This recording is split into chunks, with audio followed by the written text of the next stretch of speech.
Hai sahabat-sahabat channel Sabar Talks. Bayangkan, di saat perutmu membesar karena mengandung anak ketiga, suami yang kau cintai justru pulang. Bukan membawa kabar bahagia, tapi membawa seorang perempuan lain ke rumahmu sendiri. Tatapan matanya dingin, seolah kau hanyalah orang asing di rumah yang kau perjuangkan. Dan malam itu, dunia Nadia benar-benar runtuh. Tapi tahukah kamu? Dari sinilah awal kisah paling mengguncang batin itu dimulai. Namun sebelumnya, kalau kamu suka cerita yang menyentuh hati, klik subscribe sekarang juga ya. Jangan lupa like videonya. Dan tulis di komentar kamu nonton dari mana. Siapa tahu, ada teman satu kota di sini. Dan sekarang, mari kita mulai kisah hari ini. Suara ayam berkokok pelan di ujung kampung menyambut pagi yang masih diselimuti kabut tipis. Di dapur kecil rumah sederhana itu, aroma sambal tercium samar. Nadia berdiri di depan kompor, mengenakan daster bermotif bunga yang sudah mulai pudar warnanya. Perutnya tampak membuncit. Usia kehamilannya memasuki bulan keempat. Wajahnya letih, tapi senyum itu tetap terjaga. Ada sinar lembut di matanya setiap kali ia menyiapkan sarapan untuk Arman dan kedua anak mereka, Raffi dan Nisa. "Mas, sarapannya sudah siap," ucap Nadia lembut sambil menatap piring di meja kayu. Arman keluar dari kamar sambil menguap. Kemejanya sudah dikenakan setengah rapi. Rambutnya masih basah habis mandi. "Iya, sebentar," jawabnya datar. Tidak ada pelukan pagi, tidak ada canda seperti dulu. Tapi Nadia tidak mau berpikir macam-macam. Ia masih percaya, mungkin Arman hanya sedang lelah karena pekerjaan. Nadia menatap punggung suaminya yang kini lebih sering diam. Hatinya bergetar. Ada rasa yang tak bisa dijelaskan. Sesuatu terasa berbeda. Tapi ia menepis pikiran buruk itu. "Jangan suzon, Nat," bisiknya pada diri sendiri. Mungkin memang begini kalau laki-laki lagi banyak tanggungan. Dulu, saat mereka baru menikah, Arman adalah sosok yang penuh perhatian. Setiap pagi selalu ada candaan kecil. Selalu ada genggaman tangan hangat sebelum ia berangkat kerja. Tapi sekarang, suasana itu seperti lenyap tanpa jejak. Ketika Raffi berlari memeluk ayahnya sambil membawa gambar hasil coretan tangannya, Arman hanya menatap sekilas lalu berkata, "Ayah buru-buru, Nak, lain kali ya." Raffi menunduk, sedih. Lalu berlari kembali ke ibunya. Nadia tersenyum tipis, mengelus kepala anaknya. "Gak apa-apa sayang, nanti kalau ayah pulang sore, kamu tunjukin lagi ya." Setelah Arman pergi, rumah itu terasa sepi. Hanya ada suara detik jam dinding dan sesekali tangisan Nisa yang belum mau makan. Nadia menarik napas panjang. Ia duduk di kursi rotan, mengusap perutnya yang semakin besar. "Kamu harus tumbuh sehat ya, Nak," ucapnya lirih. "Mama ingin kamu lahir dalam keluarga yang bahagia." Hari-hari berlalu dalam kesederhanaan yang sama. Nadia mengajar mengaji di rumah tetangga untuk menambah sedikit penghasilan. Arman memang bekerja sebagai sopir antar barang di sebuah perusahaan. Tapi akhir-akhir ini penghasilannya berkurang. Ia sering mengeluh karena lembur tidak dibayar, atau karena bosnya marah. Nadia selalu berusaha menjadi pendengar yang baik. Ia tidak pernah menuntut apapun, karena baginya kebersamaan lebih berharga dari segalanya. Namun sejak beberapa bulan terakhir, perubahan kecil itu makin terasa. Arman sering pulang lebih malam, kadang bahkan dini hari. Saat Nadia bertanya, jawabannya selalu sama, "Kerjaan lagi banyak." Tapi insting seorang istri tidak bisa dibohongi. Ada sesuatu yang disembunyikan, meski Nadia masih berusaha menyangkal. Suatu sore, hujan turun deras. Nadia sedang melipat pakaian di ruang tamu, sementara kedua anaknya bermain di lantai. Ia memandang keluar jendela, menatap jalanan yang becek. Dalam hati, ia berharap Arman segera pulang agar bisa makan malam bersama. Tapi waktu terus berjalan, dan hingga malam tiba, tak ada tanda-tanda kedatangannya. Pukul 9 lewat, ponsel Nadia bergetar. Sebuah pesan masuk dari Arman. "Maaf, lembur lagi. Kamu tidur duluan aja." Kalimat yang singkat, tanpa emotikon, tanpa kata sayang. Seolah ditulis tanpa perasaan. Malam itu, Nadia duduk lama di tepi ranjang. Lampu kamar sudah diredupkan. Ia menatap foto pernikahan mereka yang tergantung di dinding. Foto saat mereka berdua masih muda, dengan senyum lebar dan mata yang penuh cinta. Rasanya jauh sekali dari sekarang. "Apa aku sudah nggak menarik lagi di matamu, Mas?" bisiknya. Air mata jatuh perlahan tanpa suara. Beberapa hari kemudian, Arman pulang lebih awal. Nadia senang, berharap bisa menghabiskan waktu bersama. Tapi ternyata Arman hanya duduk di ruang tamu menatap ponselnya. Senyum-senyum sendiri. Nadia memperhatikan diam-diam dari dapur. Ada perasaan yang aneh. Degup jantungnya tak beraturan. Ia mencoba menenangkan diri, tapi matanya tertuju pada nama yang muncul di layar ponsel itu. Sebuah nama dengan emoji bunga di belakangnya. Lita Bunga Sakura. Jantung Nadia seolah berhenti berdetak. Ia ingin bertanya, tapi takut. Ia memilih diam. Dalam hati, ia berperang antara rasa percaya dan curiga. Mungkin itu teman kerja, pikirnya, berusaha menenangkan diri. Tapi setiap kali melihat Arman tersenyum di depan layar ponselnya, rasa sakit itu makin menusuk. Beberapa hari berikutnya, Arman semakin sering keluar rumah dengan alasan lembur. Tapi setiap kali Nadia menelepon, jarang diangkat. Kadang dijawab singkat, "Lagi nyetir, nanti ya." Namun malam-malam panjang yang sepi membuat Nadia tak bisa tidur. Ia hanya duduk di ruang tamu, menatap jam dinding, mendengarkan hujan, dan berdoa agar semua hanya prasangka. Suatu malam, ia memutuskan untuk memberanikan diri. Saat Arman sudah tidur, Nadia membuka ponselnya pelan-pelan. Tangannya gemetar. Ia membuka pesan yang belum sempat dihapus. Dan di sanalah ia melihat semuanya. Kalimat-kalimat mesra, panggilan sayang, rencana untuk bertemu. Semua tertulis jelas antara Arman dan Lita. Air mata Nadia jatuh membasahi layar ponsel. Dunia seakan berhenti. Ia memeluk perutnya, menahan tangis agar tak terdengar anak-anak. Ia ingin berteriak, tapi suara itu tertahan di tenggorokannya. Malam itu, ia tidak tidur. Hanya duduk di lantai, menatap kosong, memandangi foto keluarganya di meja kecil. Pagi harinya, ia bersikap seolah tak terjadi apa-apa. Ia tetap memasak, tetap menyiapkan kebutuhan anak-anak. Tapi di dalam dirinya, ada luka yang perlahan membusuk. Ia ingin bertanya, tapi takut mendengar jawaban. Ia ingin marah, tapi tak tahu pada siapa. Hari berganti minggu, dan semua semakin terasa dingin. Arman semakin jarang pulang. Bahkan saat pulang pun hanya diam, tanpa sapa, tanpa pelukan. Nadia berusaha menahan diri agar tidak meledak. Ia hanya menatap suaminya dari jauh, berharap ada secuil penyesalan di matanya. Tapi yang ia lihat hanyalah kejenuhan dan jarak yang semakin lebar di antara mereka.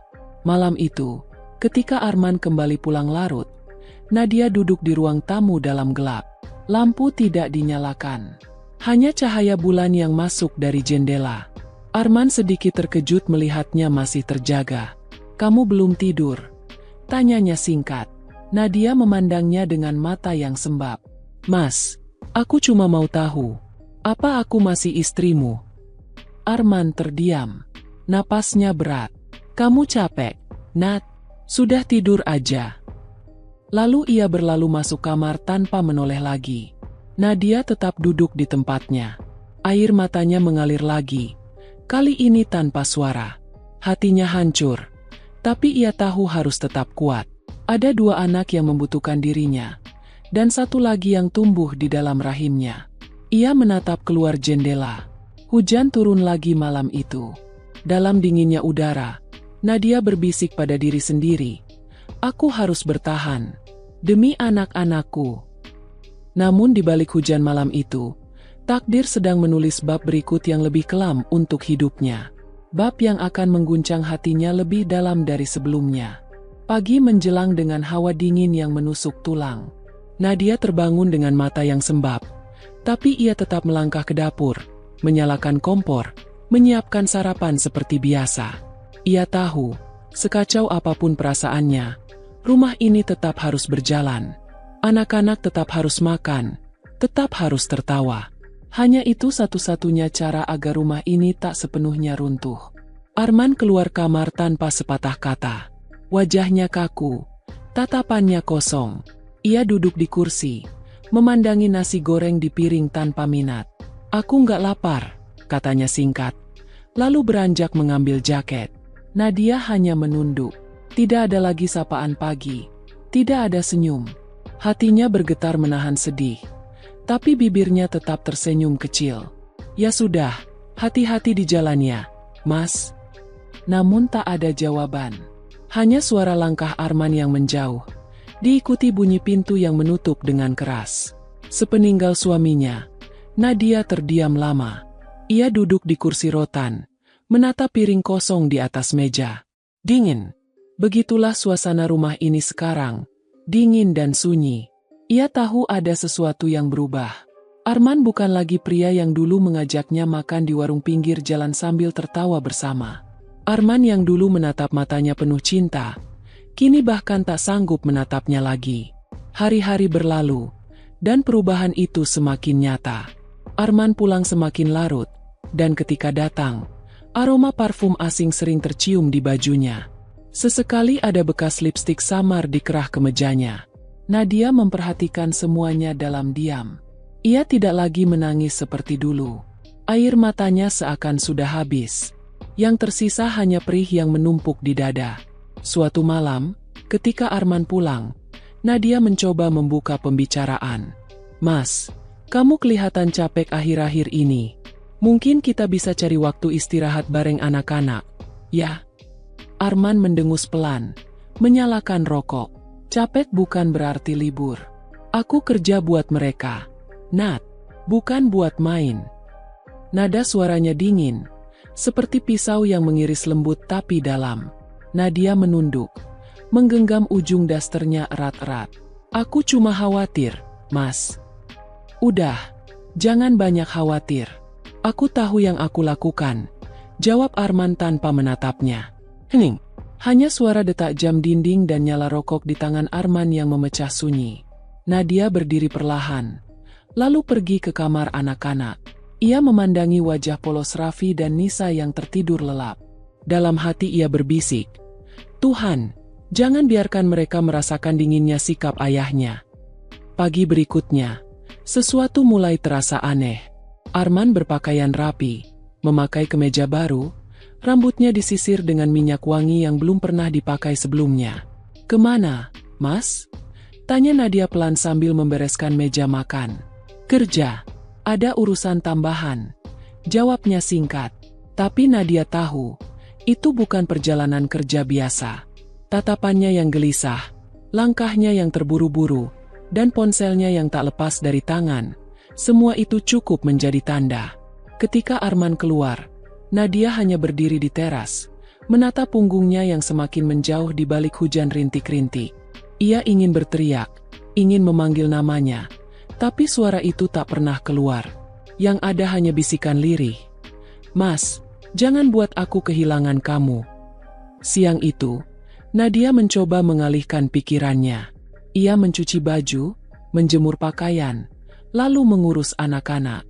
Tapi di sela semua kegiatan itu, pikirannya terus melayang pada Arman. Ada rasa ingin tahu yang menyesakkan, tapi juga ketakutan. Ia takut membenarkan sesuatu yang seharusnya tak terjadi. Menjelang sore, tetangga sebelah rumah, Bu Mira, datang berkunjung. Ia membawa sepiring gorengan. "Wah, perutnya makin besar ya, Nat." Arman pasti senang banget. "Bentar lagi tambah satu anak lagi," ucapnya dengan senyum. Nadia tersenyum hambar. "Iya, Bu, semoga sehat." Kemarin aku lihat kayaknya Arman lewat bareng orang, ya? Di depan minimarket. Aku kira adiknya. Tapi kok naik motor berdua?" Nadia tertegun. Suara Bu Mira seolah berubah jadi gema yang menggema di telinganya. "Oh, mungkin teman kerja, Bu," jawabnya cepat, menutupi guncangan dalam suaranya. "Oh iya, mungkin ya. Sekarang banyak lembur." "Ya, katanya." "Iya, Bu, banyak. Setelah tetangganya pulang, Nadia duduk di kursi ruang tamu. Tubuhnya lemas. Suara tetangga itu terus terngiang di kepala. Ia menatap perutnya yang mulai besar dan bergetar menahan tangis. Aku nggak boleh stres. Aku nggak boleh sakit, ucapnya berulang-ulang. Tapi air mata itu tetap jatuh juga. Malam harinya, saat Arman pulang, Nadia memperhatikan dari balik jendela.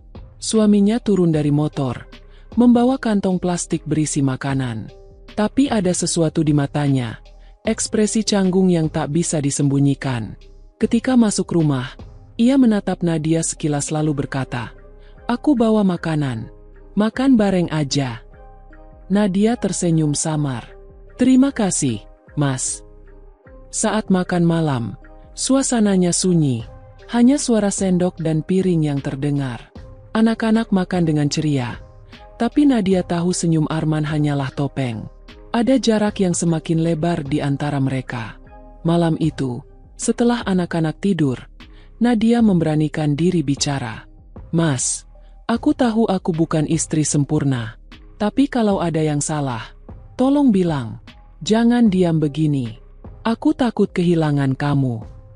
Arman diam lama. Rokok di tangannya hampir habis. Asapnya menari-nari di udara kamar yang remang. "Kadang aku cuma butuh tenang, Nat," katanya akhirnya. "Tenang." Nadia menatapnya.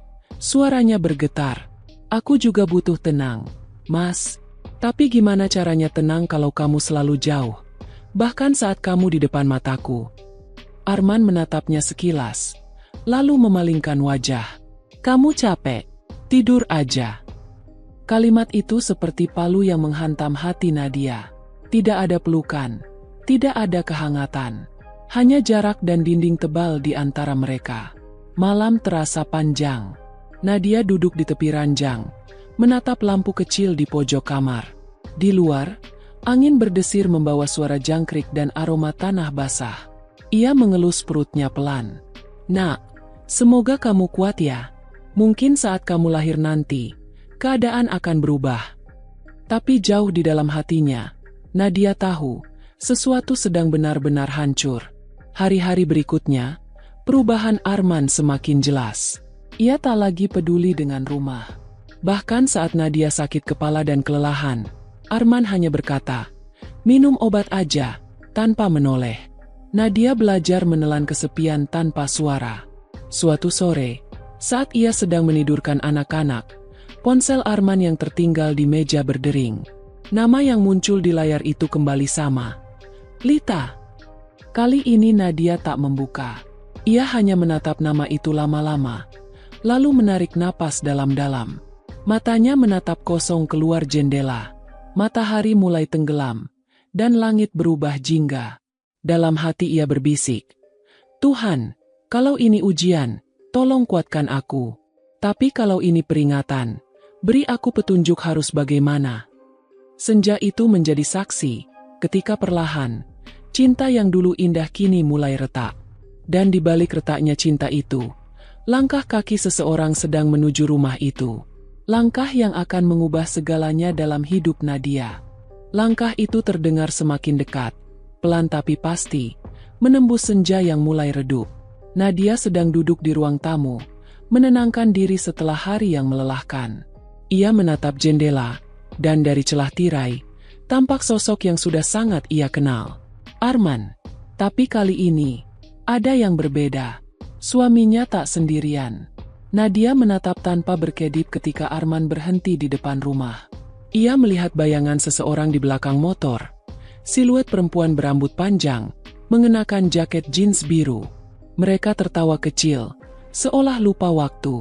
Dan saat Arman membuka pagar, perempuan itu ikut turun, berdiri di sampingnya. Nadia segera berlari ke dapur, pura-pura sibuk. Jantungnya berdetak kencang. Nafasnya tersengal. Tangannya gemetar saat menatap piring di meja. Ia tahu cepat atau lambat pintu itu akan terbuka. Dan kenyataan pahit yang ia takutkan akan berdiri tepat di hadapannya. Suara pintu berderit pelan. "Assalamualaikum." Suara Arman terdengar datar. Nadia menelan ludah. "Waalaikumsalam." Dan di belakang suara itu, terdengar langkah lembut perempuan. Wangi parfum mahal tiba-tiba memenuhi ruang tamu. Arman menatap Nadia sekilas. "Nat, ini Lita. Dia sementara ikut tinggal di sini. Dia butuh tempat buat sementara waktu." Dunia Nadia berhenti berputar. Kata-kata itu seperti petir di tengah siang bolong. Ia berdiri terpaku, menatap suaminya dengan pandangan kosong. Suara detak jam dinding terdengar begitu keras di telinganya. "Tinggal di sini?" tanyanya pelan, nyaris tak terdengar. "Iya," jawab Arman singkat, tanpa menatap mata istrinya. Lita tersenyum sopan, menunduk sedikit. "Permisi, Mbak Nadia. Saya nggak akan lama, cuma numpang aja." Nadia menatap wajah perempuan itu. Cantik, muda, rapi. Wajah yang sama sekali tidak asing, karena namanya sudah sering muncul di layar ponsel suaminya. Lita, nama yang selama ini menghantui setiap doa malam Nadia. Baik, hanya itu yang mampu keluar dari mulutnya. Setelah itu, Nadia berbalik, masuk ke kamar tanpa suara. Langkahnya goyah. Setiap langkah seperti menginjak pecahan kaca. Di dalam kamar, Nadia bersandar di dinding, tubuhnya bergetar hebat. Tangannya menekan dada, berusaha menahan napas yang mulai tersengal. "Tuhan, ini mimpi kan? Ini bukan nyata," bisiknya lirih. Tapi suara tawa kecil dari ruang tamu menegaskan bahwa semua ini sungguh terjadi. Malam itu, rumah kecil itu terasa asing. Lita tidur di ruang tamu, sementara Nadia berbaring di kamar dengan mata terbuka lebar. Arman tak menjelaskan apapun. Ia hanya berkata, "Kamu jangan mikir macam-macam. Aku cuma kasihan sama dia." Kasihan. Kata itu menampar hati Nadia lebih keras dari pukulan manapun. Hari-hari berikutnya berjalan seperti mimpi buruk yang tak berujung. Lita benar-benar tinggal di rumah itu. Ia membantu mencuci piring, menjemur pakaian, bahkan sesekali bermain dengan Raffi dan Nisa. Dari luar, mungkin tampak seperti saudara atau teman lama yang menumpang. Tapi bagi Nadia, setiap detik adalah siksaan. Ia hidup di bawah atap yang sama dengan orang yang mencuri perhatiannya suaminya. Suatu sore, saat Nadia sedang menyiapkan makan malam, Arman duduk di ruang tamu bersama Lita. Mereka berbincang pelan, tertawa kecil. Nadia bisa mendengar semuanya dari dapur. "Mas, garamnya kurang. Boleh tolong ambil di rak?" teriak Nadia dari dapur, berusaha mengalihkan perhatian. Tapi bukan Arman yang datang. Lita yang melangkah masuk sambil tersenyum. "Biar aku bantu, Mbak." Nadia menatapnya dingin. "Gak usah, aku bisa sendiri." Lita menunduk. Wajahnya tampak bersalah. Tapi langkahnya tetap ringan. Seperti tak mengerti betapa kehadirannya menusuk hati perempuan itu. Malamnya, Nadia mendengar suara pelan dari ruang tamu. Suara Arman dan Lita. Mereka berbicara lembut. Terlalu lembut untuk dua orang yang hanya teman. Nadia berdiri di balik pintu. Dadanya bergemuruh. "Mas, apa Lita nggak sebaiknya pulang aja?" Suaranya pelan tapi tegas. Arman menatapnya dengan wajah datar. "Aku udah bilang, dia cuma sementara. Kamu jangan bikin masalah." "Masalah?" Nadia hampir menangis. "Kamu bawa perempuan lain ke rumah ini, Mas. Aku istrimu. Aku mengandung anakmu." Arman membuang muka. "Udah, Nat. Aku capek. Jangan mulai lagi." Hening. Udara malam tiba-tiba terasa menyesakkan.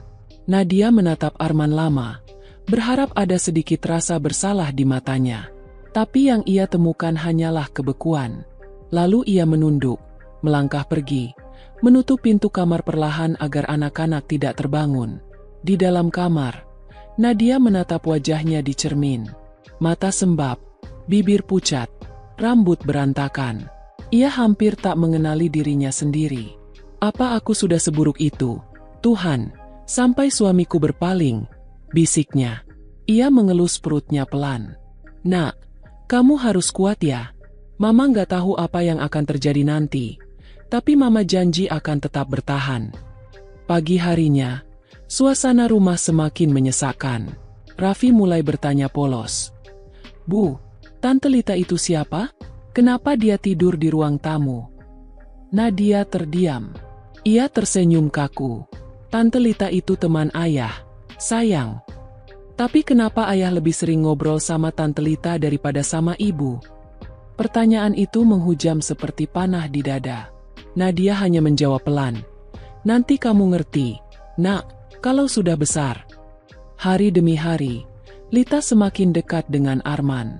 Mereka pergi bersama, berbelanja bahan makanan, bahkan sesekali makan di luar. Nadia hanya bisa menatap dari balik jendela, melihat motor Arman melaju dengan Lita duduk di belakangnya.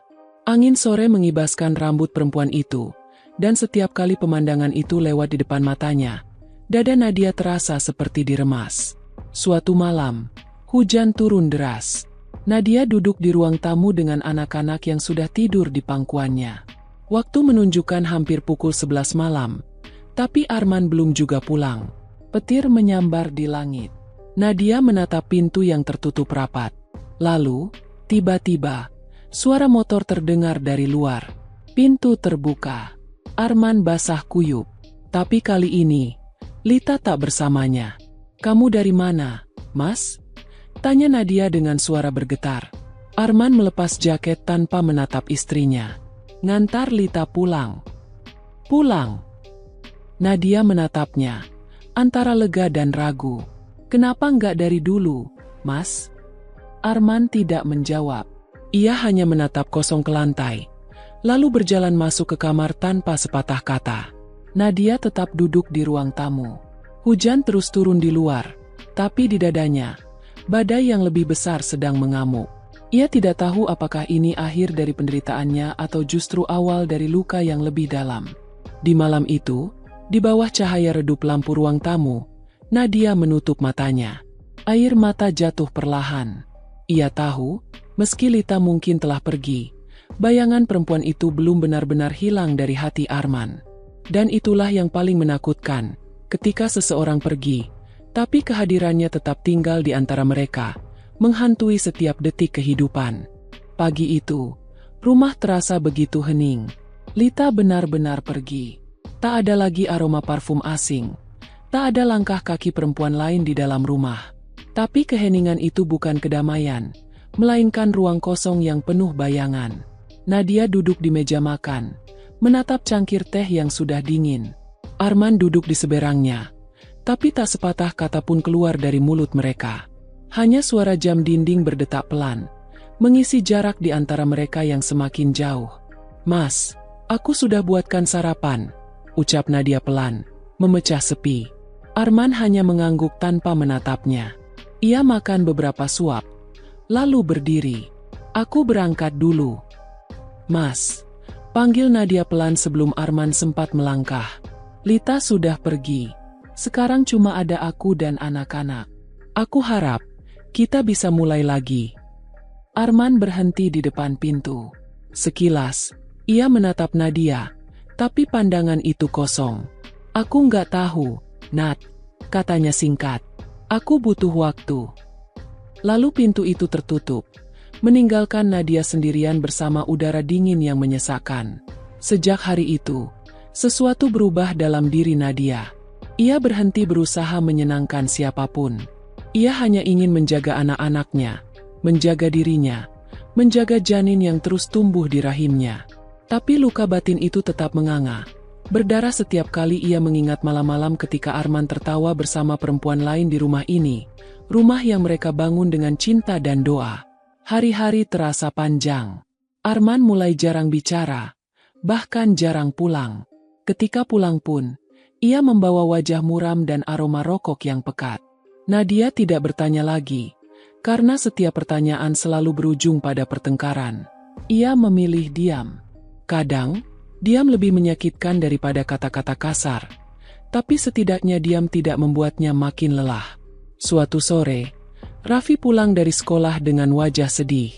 "Bu, tadi teman-teman bilang ayah sering jalan sama Tante Lita. Mereka lihat di pasar." Nadia menelan ludah. Hatinya seperti ditusuk. Ia berjongkok, menatap mata anaknya yang polos.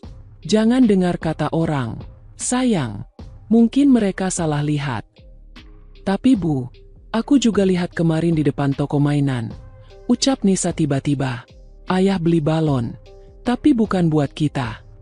Nadia terdiam. Ia tersenyum hambar, meski air matanya hampir jatuh. Sudah, ayo makan dulu. Nanti ibu buatin kue kesukaan kalian, ya.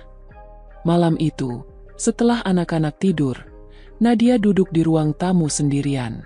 Lampu redup, dan suara hujan turun lembut di luar. Ia menatap pintu rumah, menunggu suara motor yang dulu membuatnya berdebar, tapi kini hanya menimbulkan perih. Pukul 11 lewat, Arman akhirnya datang. Bajunya basah, wajahnya letih. Kamu dari mana, Mas? Tanya Nadia pelan.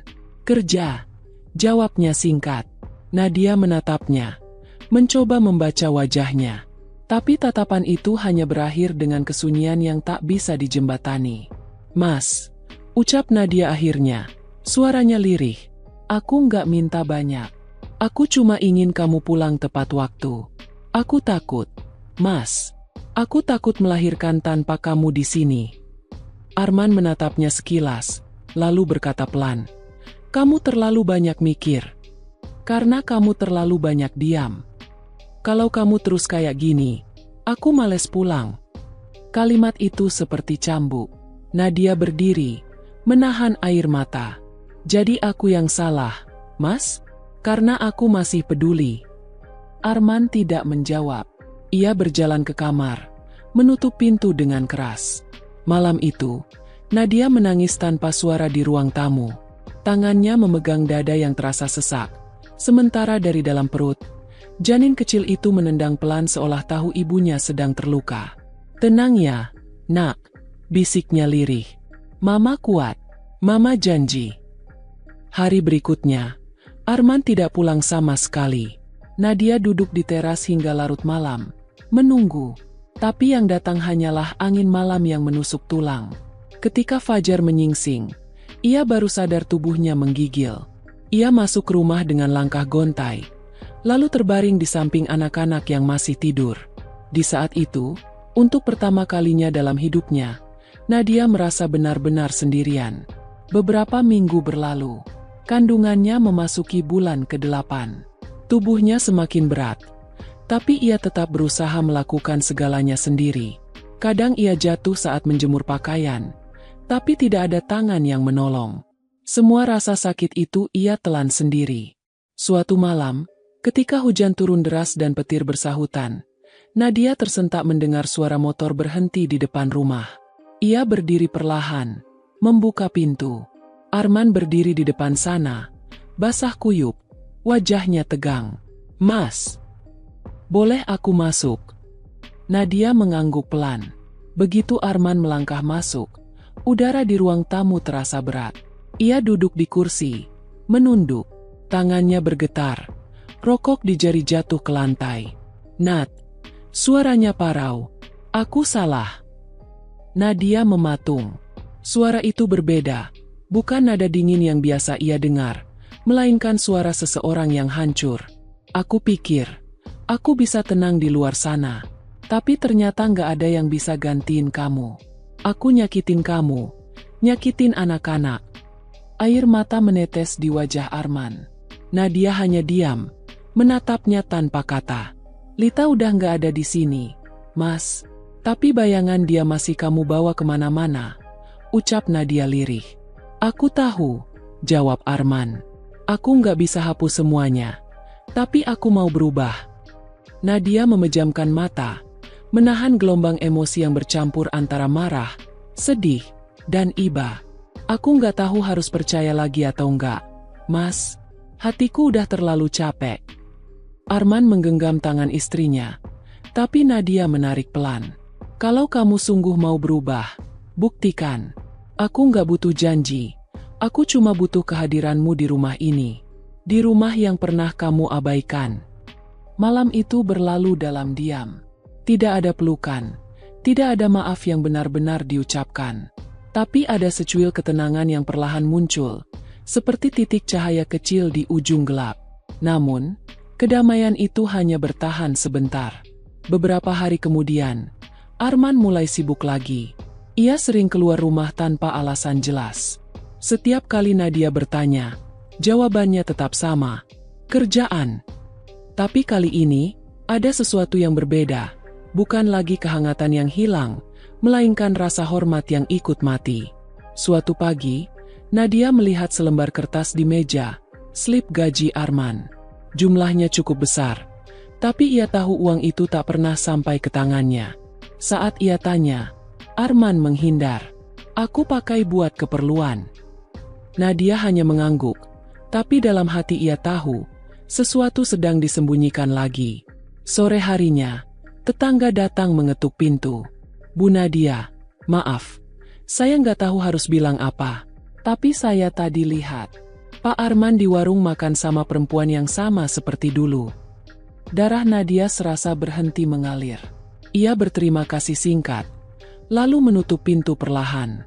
Tubuhnya lemas. Ia tidak menangis, tidak juga marah. Ia hanya duduk di kursi ruang tamu, menatap foto keluarga di dinding. Wajah Arman tersenyum di foto itu, senyum yang kini terasa asing. Malamnya, ketika Arman pulang, Nadia sudah menunggu. Mas, suaranya tenang tapi tajam. Aku nggak akan tanya siapa dia. Aku cuma mau kamu tahu, aku capek. Arman diam, tidak menyangkal. Kalau kamu masih ingin main-main, silakan. Tapi jangan bawa dia ke rumah ini lagi. Jangan biarkan anak-anak melihat hal yang sama 2 kali. Arman menatapnya, tapi Nadia sudah berdiri. Aku sudah nggak bisa terus hidup dalam luka. Mas, aku cuma ingin damai. Kalau kamu masih mau pulang, pulanglah sebagai suami. Kalau tidak, anggap saja rumah ini sudah bukan rumahmu lagi. Suasana hening. Arman menunduk. Malam itu, ia keluar rumah tanpa suara, meninggalkan Nadia dan anak-anak dalam keheningan yang lebih dalam dari hujan di luar. Dan di ruang tamu yang sunyi, Nadia duduk sambil mengusap perutnya yang mulai terasa berat. Bayinya bergerak pelan, seolah memberi tanda. Mungkin nanti, nak, bisiknya lirih. Saat kamu lahir, mama harus mulai dari awal, sendirian. Ucapan itu masih menggema di kepalanya ketika pagi datang dengan langit yang kelabu. Hujan semalam belum benar-benar reda, dan udara pagi membawa aroma tanah basah yang dingin. Nadia menyiapkan sarapan seperti biasa, tapi hatinya sudah tak bersemangat. Gerakannya lambat, matanya sayu, seolah hidupnya kini hanya berjalan karena kewajiban, bukan karena cinta. Pintu rumah terbuka pelan. Arman akhirnya pulang. Bajunya kusut, rambutnya berantakan, dan matanya merah. Ia tampak seperti seseorang yang kehilangan arah, tapi Nadia sudah terlalu lelah untuk mencari tahu. Ia hanya menatap sekilas tanpa berkata apa-apa. Kenapa diam aja? Suara Arman pelan tapi terdengar tajam. Nadia menatapnya dingin. Aku udah capek ngomong, Mas. Tiap kali aku tanya, jawabannya selalu sama. Kerja. Tapi kerja yang kayak apa sampai lupa pulang berhari-hari? Aku memang kerja, jawab Arman cepat. Kalau kamu nggak percaya, terserah. Nadia menahan napas. Aku nggak butuh pembenaran. Aku cuma pengen suami yang pulang ke rumah, bukan tamu yang datang kalau sempat. Arman terdiam. Napasnya berat. Ia berjalan ke ruang tamu, menyalakan rokok, lalu menatap jendela. Semua ini karena kamu, katanya tiba-tiba. Nadia membeku. Aku? Iya. Kamu terlalu sibuk sama anak-anak, sibuk sama rumah. Kamu nggak pernah lihat aku lagi. Aku butuh diperhatiin, Nat. Suara Arman meninggi. Kamu pikir gampang jadi aku? Capek kerja, pulang ke rumah cuma dapat muka dingin. Aku butuh tenang, tapi di rumah malah kayak neraka. Nadia berdiri perlahan. Wajahnya pucat, tapi matanya kini tajam. Mas, kamu bilang rumah ini kayak neraka? Padahal disinilah aku bertahan meski setiap hari kamu bikin aku merasa sendirian. Aku yang tiap malam nunggu kamu pulang. Aku yang nanggung semua luka yang kamu buat. Sekarang kamu bilang aku penyebab semuanya. Arman memalingkan wajah. Udah, jangan drama. Aku capek denger tangisan kamu tiap malam. Kalau kamu gak nyakitin aku gak akan nangis, Mas. Suasana memanas. Hujan di luar mulai turun lagi, menambah kesan muram di rumah itu. Suara petir menggema, tapi suara hati mereka lebih keras dari apapun. Mas, ucap Nadia. Suaranya mulai bergetar. Aku ini hamil anak ketiga kamu. Aku nggak minta apa-apa, cuma perhatian sedikit aja. Aku nggak butuh harta. Aku cuma butuh kamu ada di sini. Tapi ternyata itu pun terlalu sulit buat kamu. Arman membanting rokoknya ke lantai. Berhenti ngomong seolah kamu korban. Aku juga punya beban, Nat. Beban apa, Mas? Nadia mendekat. Perempuan itu? Lita? Atau beban karena kamu gak bisa milih siapa yang kamu cintai? Kalimat itu membuat ruangan membeku. Arman menatapnya dengan mata tajam. Rahangnya mengeras. Jangan bawa-bawa nama dia lagi. Kenapa? Takut aku ngomong kebenaran. Nat, cukup, bentak Arman. Raffi dan Nisa yang sedang bermain di kamar keluar dengan wajah ketakutan. Ayah, ibu, jangan berantem. Nadia menatap anak-anaknya dan menelan air mata yang hampir jatuh. Mas, lihat mereka. Mereka dengar semuanya. Kamu nggak kasihan? Arman diam, lalu berbalik dan mengambil jaketnya. Aku keluar dulu.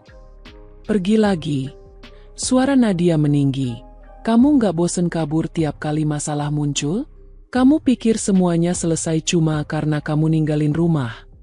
Arman berhenti di depan pintu. Aku keluar supaya nggak makin parah. Kalau aku di sini, kita cuma bakal saling nyakitin. Nyakitin? Kamu udah nyakitin aku sejak lama, Mas. Teriak Nadia. Kamu bawa perempuan itu ke rumah ini. Ke rumah yang kita bangun bareng. Aku masih bisa tahan. Tapi sampai kapan? Arman menatapnya dengan pandangan dingin yang tak lagi menyimpan cinta. Kamu selalu pakai alasan itu buat bikin aku merasa bersalah. Nadia terdiam. Air mata akhirnya jatuh juga. Ia menatap suaminya dalam diam. Dan di dalam tatapan itu ada segalanya. Cinta yang tersisa, kecewa, marah, dan penyesalan yang tak terucap. Kalau memang aku salah, Mas, katanya pelan. Kenapa kamu nggak tinggal pergi sekalian? Biar aku nggak berharap lagi. Arman terdiam lama. Bibirnya bergetar. Tapi tak ada kata yang keluar. Akhirnya, ia membuka pintu dan pergi tanpa menoleh. Suara hujan menggantikan langkah kakinya yang menjauh. Nadia berdiri di depan pintu yang terbuka, membiarkan air hujan membasahi ujung kakinya. Udara dingin menampar kulitnya, tapi rasa dingin di dadanya jauh lebih menusuk. Ia berbisik lirih. Aku sudah nggak tahu harus kuat sampai kapan. Malam itu, Nadia kembali sendirian. Ia menidurkan anak-anak, lalu duduk di ruang tamu sambil memeluk perutnya.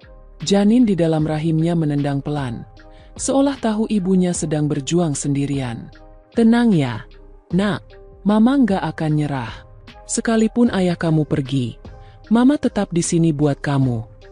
Hari berganti minggu, tapi Arman tak kunjung pulang. Nadia mulai terbiasa tidur tanpa suara langkah suaminya. Ia mengurus anak-anak, menahan sakit pinggang, menyiapkan makan, mencuci, semua dilakukan sendiri.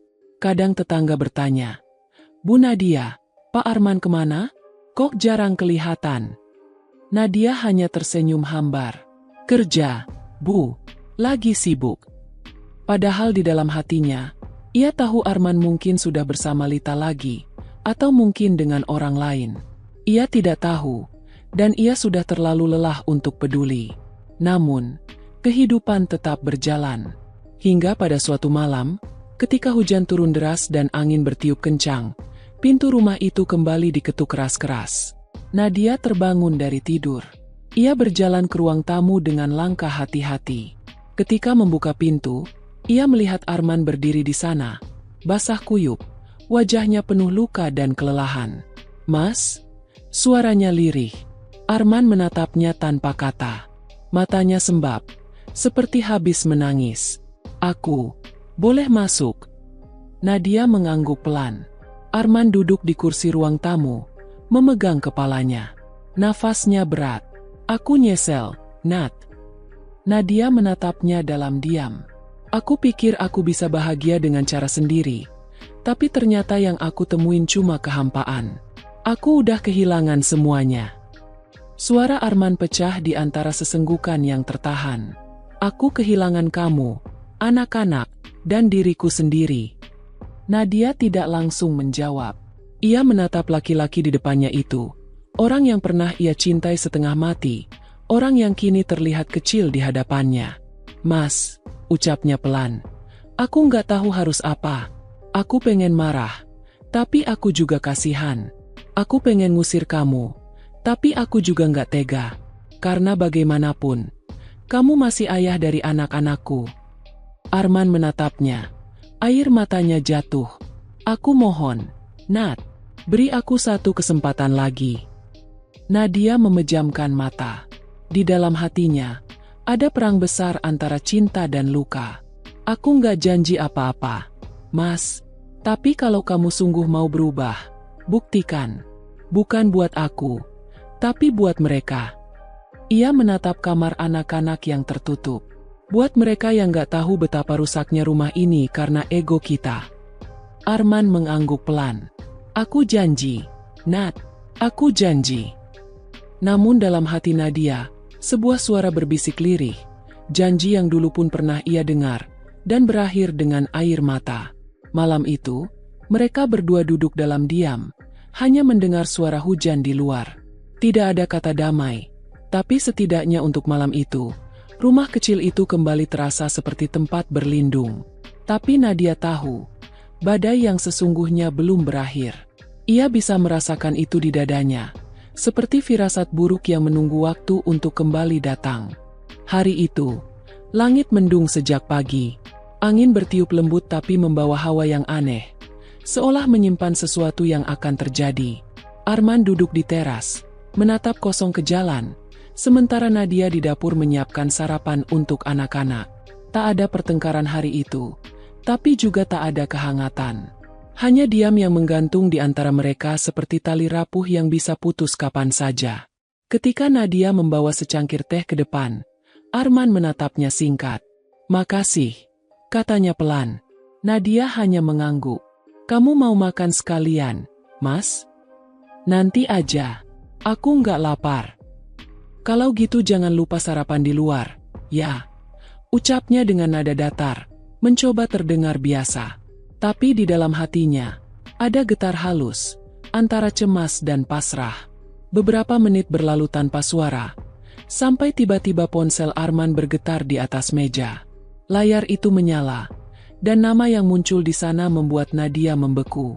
Nama itu, yang dulu menghancurkan hatinya berkeping, Lita. Arman cepat-cepat mengambil ponselnya, menunduk, lalu beranjak dari kursi. Aku keluar sebentar. Kemana? Tanya Nadia cepat. Ngurus kerjaan. Tanpa menunggu jawaban, Arman melangkah pergi. Nadia berdiri mematung di depan pintu, menatap punggung suaminya yang semakin menjauh. Napasnya berat, jantungnya berdebar tak karuan. Ia tahu, kebohongan itu telah kembali, dan kali ini entah apakah ia masih punya kekuatan untuk menghadapinya. Waktu berjalan lambat, langit makin gelap, dan hujan turun perlahan. Nadia menatap air yang menetes di luar jendela. Setiap tetesnya seperti denting waktu yang mengingatkan bahwa cinta tanpa kejujuran hanya menunggu waktu untuk hancur kembali. Menjelang sore, suara motor terdengar berhenti di depan rumah. Arman datang, tapi bukan sendiri. Nadia melihatnya dari balik tirai. Lita berdiri di sampingnya, wajahnya pucat, matanya sembab. Arman tampak gusar. Mereka berdiri di depan pagar lama sekali sebelum akhirnya pintu rumah diketuk. Nadia membuka dengan tangan bergetar. Assalamualaikum. Suara Lita lirih. Nadia menatapnya lama. Waalaikumsalam. Jawabnya datar. Ada apa lagi? Lita menunduk. Aku cuma mau minta maaf, Mbak. Aku nggak tahu harus kemana lagi.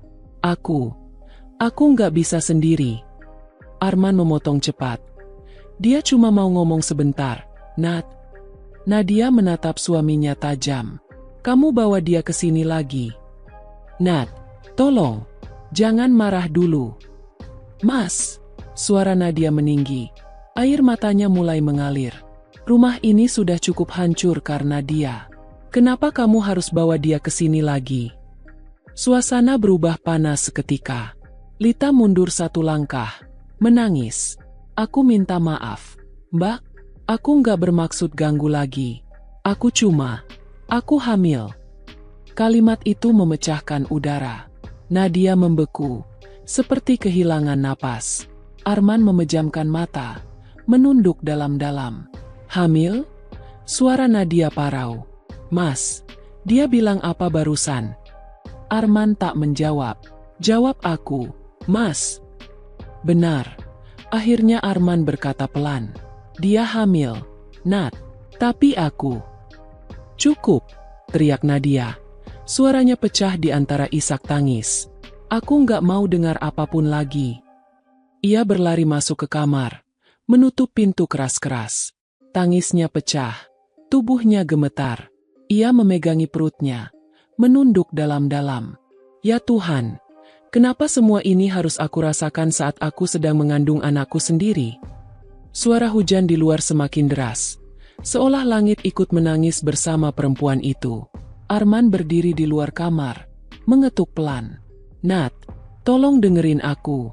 Ini nggak kayak yang kamu pikir. Dari dalam kamar, suara tangis terdengar makin keras. Kamu pikir aku bodoh, Mas? Kamu bilang mau berubah, tapi yang kamu bawa malah dosa baru. Apa aku harus terus sabar sampai aku mati? Arman hanya bisa menunduk, tak bisa berkata apa-apa. Malam itu, Nadia tidak keluar dari kamar. Ia duduk di lantai, punggungnya bersandar di dinding, menatap langit-langit dengan mata kosong. Hatinya sudah terlalu penuh untuk menangis lagi. Di dalam keheningan itu, ia akhirnya berdoa pelan. Ya Allah, kalau ini ujian, tolong kuatkan aku. Tapi kalau ini peringatan, beri aku keberanian untuk melepaskan. Keesokan paginya, Lita sudah tidak di rumah. Ia pergi diam-diam, meninggalkan sepucuk surat di meja ruang tamu. Arman menemukannya dan membacanya dalam diam. Nadia keluar dari kamar. Matanya bengkak, suaranya serak. Apalagi yang dia tinggalkan kali ini? Arman menyerahkan surat itu padanya. Tangannya gemetar. Baca sendiri. Nadia membuka kertas itu perlahan.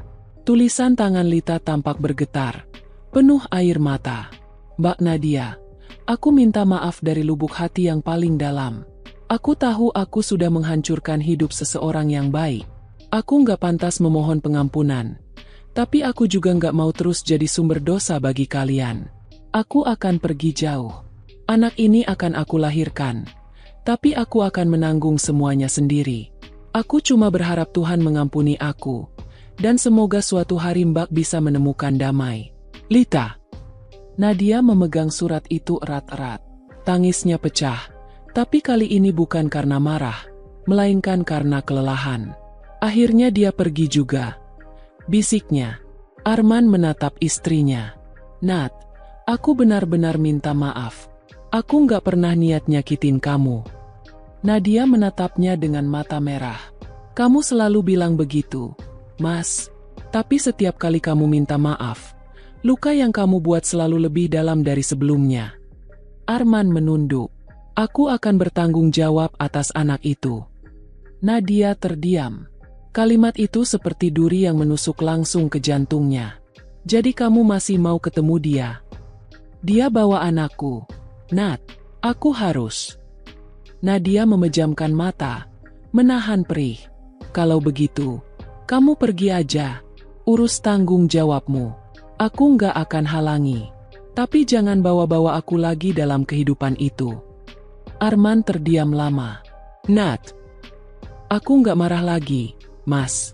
Potongnya dengan suara pelan tapi tegas. Aku cuma udah nggak punya tenaga buat kecewa. Hari itu menjadi hari paling sunyi dalam hidup mereka. Arman pergi tanpa banyak bicara. Anak-anak menatap ayahnya dari jendela, bertanya kenapa ia tidak sarapan seperti biasanya. Nadia hanya tersenyum hambar. Ayah ada urusan, sayang. Tapi nanti kalau kalian besar, kalian akan tahu. Kadang orang dewasa harus pergi supaya tidak saling menyakiti. Malamnya, Nadia duduk sendirian di ruang tamu. Lampu sudah redup. Udara malam terasa dingin. Ia membaca ulang surat dari Lita berkali-kali. Setiap kalimatnya seperti luka baru yang menggores hati. Namun di sela air mata, ada sedikit rasa lega. Perempuan itu akhirnya pergi. Dan mungkin, untuk pertama kalinya setelah sekian lama, Nadia bisa bernapas sedikit lebih tenang. Tapi di dalam dirinya, ada kesadaran baru yang tumbuh pelan-pelan, bahwa setelah badai besar ini, tidak ada rumah yang sama lagi. Semuanya telah berubah. Cinta, kepercayaan, dan bahkan dirinya sendiri. Nadia tahu, hari-hari ke depan tidak akan mudah. Tapi kali ini, ia siap menghadapi semuanya tanpa berharap siapapun datang menyelamatkan. Karena kadang, satu-satunya cara untuk bertahan adalah dengan berdiri sendirian di tengah reruntuhan. Pagi itu, langit tampak kelabu. Suara ayam berkokok di kejauhan, bersahut-sahutan dengan suara gerimis yang menetes pelan di atap rumah. Nadia terbangun lebih awal dari biasanya. Tubuhnya terasa berat, pinggangnya sakit, dan ada rasa nyeri halus yang datang dan pergi di bagian perutnya. Ia tahu tanda-tanda itu. Waktunya hampir tiba.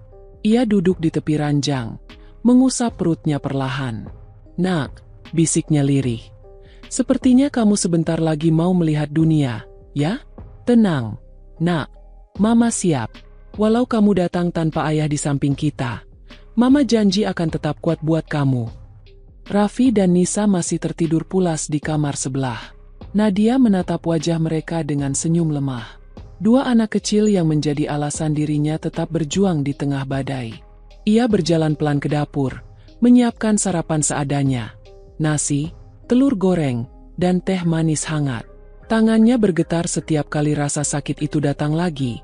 Tapi ia memaksakan diri. Tiba-tiba suara ketukan di pintu memecah pagi yang hening. Nadia berjalan perlahan ke depan. Dan di balik pintu berdiri Bu Mira, tetangga sebelah rumah. "Nat, kamu kelihatan pucat sekali. Kamu nggak apa-apa?" tanya Bu Mira cemas. Nadia tersenyum kecil. "Nggak apa-apa, Bu. Mungkin sebentar lagi waktunya melahirkan." "Ya Allah, kamu sendirian? Mana Arman?" Nadia menunduk pelan. "Dia lagi di luar kota, Bu. Aku nggak mau merepotkan siapa-siapa." "Ngawur kamu, Nat. Kamu udah waktunya. Nggak boleh sendirian. Ayo, kita ke bidan sekarang." Nadia sempat menolak, tapi rasa nyeri yang tiba-tiba datang lebih kuat dari sebelumnya. Tubuhnya melemas. Dengan bantuan Bu Mira, ia akhirnya dibawa ke rumah bidan yang jaraknya hanya beberapa rumah dari tempatnya tinggal. Hujan turun semakin deras, membuat perjalanan pagi itu terasa seperti ujian panjang. Sesampainya di rumah bidan, tubuh Nadia sudah basah kuyup. Bidan Lestari langsung membantunya berbaring di ranjang persalinan. "Tenang, Nat. Tarik napas pelan. Kamu harus kuat ya," katanya lembut. Nadia menggenggam erat ujung sprei. Rasa sakit itu datang lagi. Kali ini lebih hebat. Air matanya menetes. Bukan hanya karena perih, tapi karena rasa sepi yang membuncah. Tak ada tangan suami yang menggenggamnya. Tak ada suara yang menenangkan. Hanya ia, rasa sakit, dan tanggung jawab yang membesar di dalam rahimnya. "Ya Allah," rintihnya di sela napas yang berat. "Berikan aku kekuatan. Aku ingin melihat anakku lahir dengan selamat." Di tengah rasa sakit yang tak tertahankan, ingatannya melayang jauh, ke masa ketika Arman masih menatapnya penuh cinta, saat mereka menunggu kelahiran anak pertama mereka dengan penuh harap. Waktu itu Arman menggenggam tangannya erat, berbisik di telinganya, "Aku janji, aku akan selalu di samping kamu." Janji yang kini hanya tinggal kenangan kosong. Beberapa jam kemudian, tangisan bayi menggema di ruangan itu. Suara yang nyaring dan hangat, seolah memecahkan seluruh dinding kesepian. Nadia tersenyum lemah. Air matanya jatuh deras. "Selamat, Nat," kata bidan Lestari. "Anaknya laki-laki, sehat." Nadia mengangkat pandangan, menatap bayi mungil di pelukan bidan itu. Tubuh kecil itu bergerak-gerak, matanya terpejam rapat, tapi kehadirannya membawa cahaya yang tak bisa dijelaskan dengan kata-kata. "Alhamdulillah," bisiknya. "Akhirnya kamu datang juga, Nak." Ia memeluk bayinya, menatapnya lama. "Kamu tahu nggak, Nak? Dunia ini nggak sempurna, tapi Mama janji, Mama akan jadi rumah paling hangat buat kamu." Di luar, hujan masih turun. Tapi bagi Nadia, untuk pertama kalinya dalam waktu yang lama, air mata yang jatuh bukan karena kehilangan, melainkan karena syukur. Namun di tempat lain, di sebuah warung kecil di pinggir kota, Arman duduk sendirian. Ponselnya tergeletak di meja. Layarnya menampilkan pesan singkat dari Bu Mira yang dikirim pagi tadi. Nadia dibawa ke bidan. Sepertinya sudah mau melahirkan. Arman menatap layar itu lama. Napasnya berat. Ia tahu seharusnya ia di sana.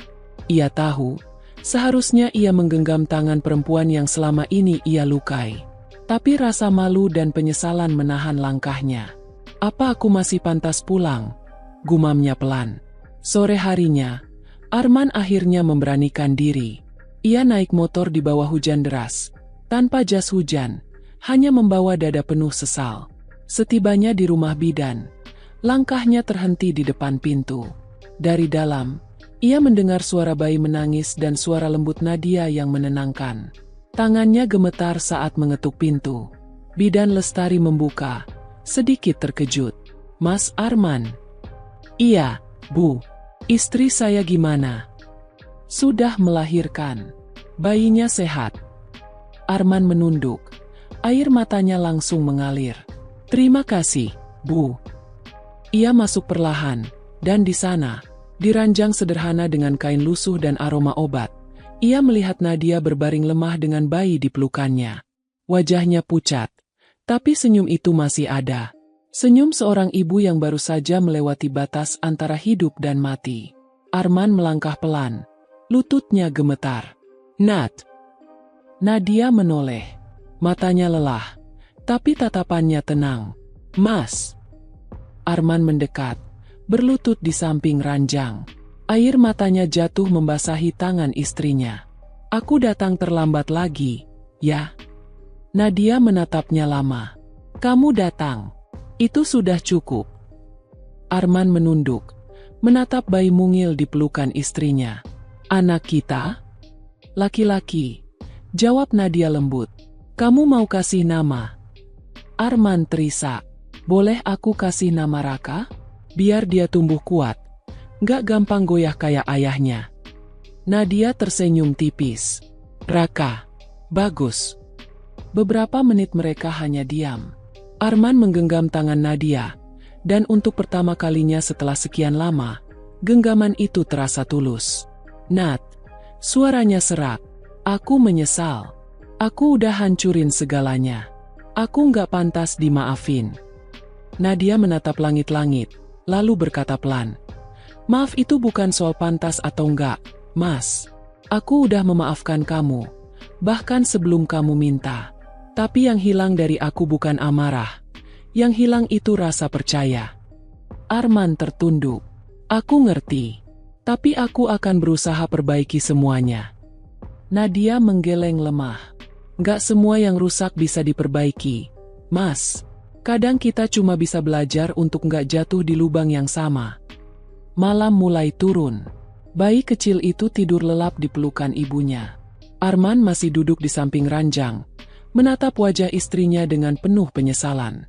"Terima kasih, Nat," katanya lirih. "Kamu tetap melahirkan anakku meski aku nggak layak jadi ayahnya." Nadia menatapnya dengan mata berkaca. "Kamu masih bisa jadi ayah yang baik, Mas. Tapi mungkin bukan lagi suami yang sama." Sunyi menyelimuti ruangan itu. Arman terdiam lama, lalu mengelus kepala Raka perlahan. "Semoga kamu tumbuh jadi laki-laki yang lebih baik dari ayahmu," bisiknya. Dan di malam itu, di antara suara hujan yang tak kunjung reda, Dua hati yang dulu pernah saling mencinta kini hanya saling menatap dalam diam, tak lagi dengan amarah, tapi dengan kesadaran pahit bahwa cinta, sebesar apapun, bisa berubah bentuk menjadi luka yang harus diterima dengan ikhlas. Namun bagi Nadia, kehadiran bayi kecil di pelukannya adalah pengingat bahwa hidup selalu memberi alasan untuk tetap bertahan, meski seluruh dunia sudah runtuh di sekelilingnya. Beberapa bulan berlalu sejak malam kelahiran itu. Raka tumbuh sehat. Matanya bening seperti embun pagi. Setiap kali menatap bayi itu, Nadia menemukan kekuatan baru. Kekuatan yang tidak datang dari cinta suaminya, tapi dari tekadnya sendiri untuk hidup. Sementara itu, Arman mulai jarang terlihat di rumah. Setelah kelahiran Raka, ia sempat berusaha memperbaiki segalanya. Namun dunia tidak memberinya kesempatan kedua. Pekerjaan yang dulu menjadi sandarannya kini hilang. Ia dipecat karena kesalahan besar, uang perusahaan raib, dan ia dijadikan kambing hitam. Semua teman yang dulu memujanya kini menjauh. Suatu sore, Arman datang ke rumah dengan wajah letih. Bajunya kusam, rambutnya acak-acakan. Ia duduk di teras tanpa bicara. Nadia yang sedang menimang Raka hanya menatap dari jauh. Ada rasa iba di hatinya. Tapi juga ada dinding yang sudah terlalu tinggi untuk diruntuhkan. Mas, ucap Nadia pelan. Kamu udah makan? Arman menggeleng. Suaranya lirih. Aku kehilangan kerjaanku, Nat. Nadia menatapnya tanpa terkejut. Aku tahu. Arman memejamkan mata, menahan air mata. Semuanya hilang. Teman, pekerjaan, bahkan Lita gak pernah hubungi aku lagi. Nadia diam. Lalu ia berkata pelan, mungkin Tuhan akhirnya menegurmu dengan cara yang paling kamu mengerti. Arman menunduk. Suaranya pecah. Aku jahat banget, Nat. Aku udah nginjak orang yang paling tulus. Sekarang aku baru ngerasain rasanya kehilangan segalanya. Nadia mendekat, duduk di depannya. Ia menatap wajah lelaki itu, yang kini tampak jauh berbeda. Bukan lagi suami sombong yang dulu pergi dengan penuh percaya diri, melainkan lelaki yang hancur oleh dosanya sendiri. Mas, katanya lembut, aku sudah nggak marah, tapi aku juga nggak bisa kembali ke masa lalu. Luka ini nggak akan hilang, tapi aku belajar hidup dengannya. Arman menatapnya, mata berkaca. Aku pengen tebus semua, Nat. Kalau kamu sungguh ingin menebus, jadilah ayah yang baik untuk Raka, Raffi, dan Nisa. Mereka butuh figur yang gak hilang lagi. Aku sudah cukup kehilangan. Arman mengangguk pelan, menatap anak-anaknya yang bermain di halaman. Raka tertawa kecil di pangkuan ibunya. Tangisan yang dulu lahir dalam kesepian kini berganti tawa yang hangat, meski tanpa cinta di antara orang tuanya. Sore itu, matahari perlahan tenggelam. Arman menatap langit jingga dengan mata basah. Mungkin ini caraku menebus dosa, gumamnya. Nadia hanya menatap tanpa berkata. Dalam hatinya, ia tahu, penyesalan Arman datang terlalu terlambat. Tapi setidaknya, untuk pertama kalinya, ia melihat lelaki itu benar-benar tersadar. Meski dari puing-puing yang ia buat sendiri. Hari-hari setelah itu berjalan lambat. Seperti waktu sengaja memperpanjang masa perenungan mereka. Arman mulai menetap di rumah. Mencoba menjadi ayah yang hadir. Ia membantu menyiapkan sarapan, mengantar anak-anak ke sekolah, dan menimang Raka setiap malam. Tapi di setiap gerakannya, selalu ada keheningan yang menggantung, keheningan yang lahir dari cinta yang sudah kehilangan makna. Suatu malam, ketika anak-anak sudah tertidur, Nadia duduk di beranda. Angin malam mengusap wajahnya lembut. Arman keluar membawa 2 cangkir teh. Lalu duduk di sampingnya. Dingin ya, katanya pelan. Nadia hanya mengangguk. Udara malam memang selalu begini, Mas. Tapi dingin itu nggak seberapa dibanding sepi yang pernah aku rasakan dulu. Arman menatapnya lama. Aku tahu, Nat, dan aku sadar, nggak ada yang bisa balikin kehangatan itu lagi. Nadia memandang langit. Mungkin memang nggak perlu dikembalikan. Kadang, yang rusak memang gak harus diperbaiki. Cukup dijaga supaya gak nyakitin lagi. Arman terdiam. Di wajahnya tergambar lelah. tapi juga ketenangan yang baru ia temukan setelah kehilangan banyak hal. Kamu kuat banget, Nat. Aku nggak tahu gimana kamu bisa bertahan sejauh ini. Nadia tersenyum samar. Kekuatan itu muncul bukan karena aku hebat, Mas. Tapi karena aku nggak punya pilihan selain berdiri. Kalau aku jatuh, anak-anak juga ikut jatuh. Hening kembali menyelimuti mereka. Dari kamar terdengar suara Raka menangis pelan. Nadia bangkit, menggendong bayinya. Arman memperhatikan dari jauh. Matanya basah. Aku bener-bener udah nggak pantas di sisi kamu. Ya, ucapnya lirih. Nadia menatapnya dari ambang pintu. Pantaskah atau tidak? Itu urusan Tuhan, Mas. Tugas kita cuma memperbaiki diri. Tapi hati, aku nggak bisa paksa untuk mencintai yang udah membuatku hancur. Arman menunduk, menatap lantai. Jadi ini akhir kita, Nat? Nadia tersenyum tipis. Akhir yang kamu buat sendiri, Mas. Tapi bukan akhir hidup kita. Kita masih punya anak-anak, dan mereka butuh dua orang tua yang tetap saling menghormati. Pagi pun datang. Arman berkemas, berpamitan untuk mencari pekerjaan di luar kota. Sebelum pergi, ia menatap Nadia dan anak-anaknya satu persatu. Aku nggak janji akan jadi suami yang baik, tapi aku janji akan selalu jadi ayah mereka, katanya dengan suara bergetar. Nadia mengangguk. Air matanya jatuh diam-diam. Pergilah, Mas. Temukan tenangmu. Aku sudah menemukan milikku. Di antara luka yang tak pernah hilang. Saat motor Arman menjauh di ujung jalan, angin berhembus membawa aroma pagi yang baru.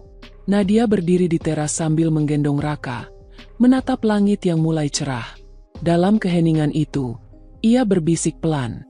Terima kasih, Tuhan. Kau sudah mengajarkanku bahwa cinta sejati bukan tentang memiliki, tapi tentang berani melepaskan. Dan di bawah langit yang biru muda, Nadia tersenyum, bukan karena bahagia,